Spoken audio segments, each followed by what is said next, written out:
Kylie Undervalued, Cosmetics sold the business they don't teach you. $360 million of makeup in a single year with 7 full-time employees. No factory, no warehouse, no store. The company that Forbes briefly called the fastest self-made fortune in history did not manufacture a single lipstick it sold, and never intended to. What Kylie Jenner actually built was not a cosmetics company at all. It was a demonstration that the two expensive halves of a consumer business, making the thing and finding someone to buy it, can both be rented. If you already own the third thing, nobody can rent. Here is what that third thing was and what it turned out to be worth. Start with what a cosmetics company normally has to pay for. Chemists to formulate a shade range, a manufacturing line, or a contract with one that demands minimum order quantities in the hundreds of thousands. Warehousing for inventory that ages. A sales team to win shelf space from retailers who charge for it and can drop you at will. Then marketing on top to persuade a stranger in that aisle to pick your tube over the 20 beside it. That stack is why the category has historically belonged to a handful of conglomerates.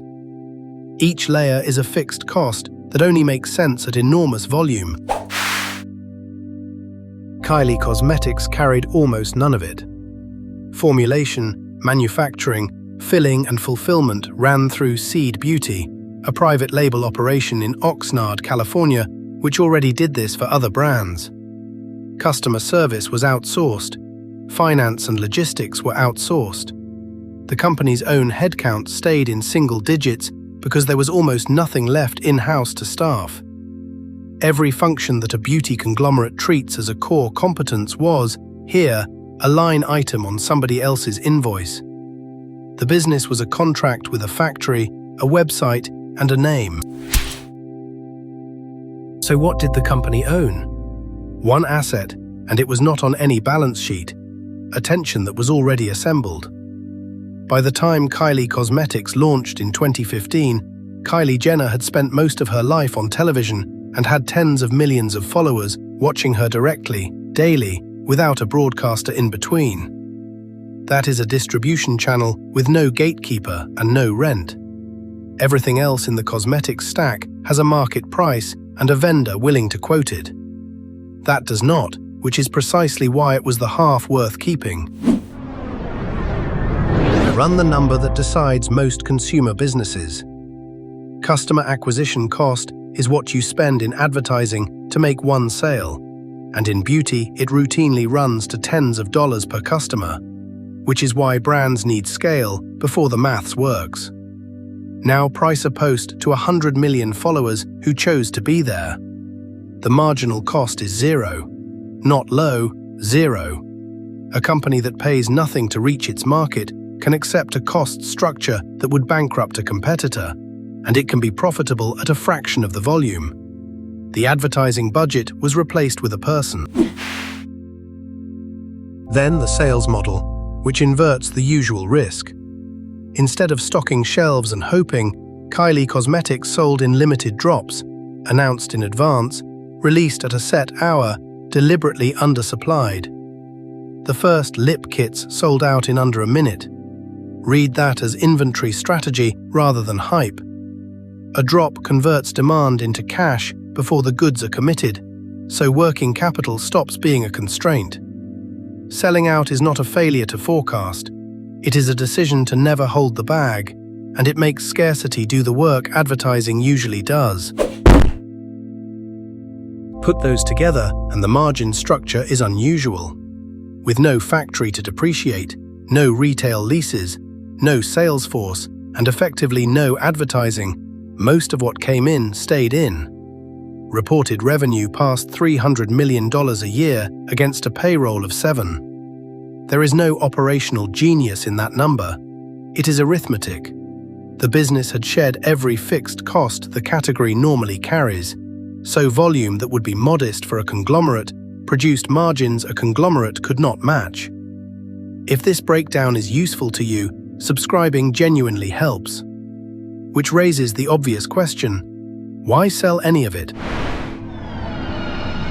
In 2019, Coty, a beauty conglomerate that owns a long list of fragrance and cosmetics labels, paid $600 million for 51% of Kylie Cosmetics, valuing the whole company near $1.2 billion. Consider what each side was buying.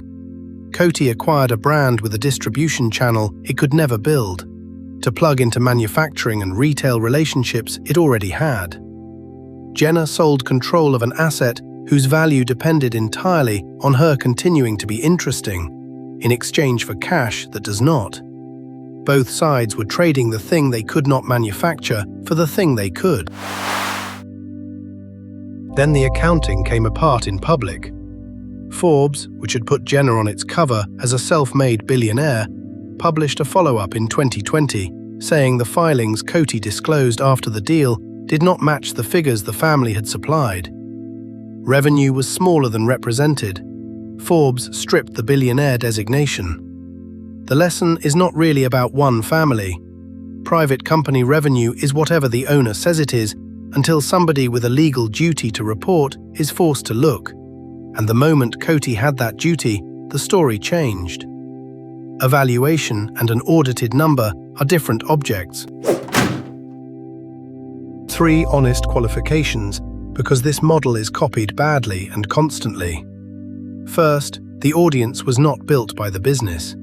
It was built by 2 decades of television before a single product existed, and that is not a step anyone can insert into a plan.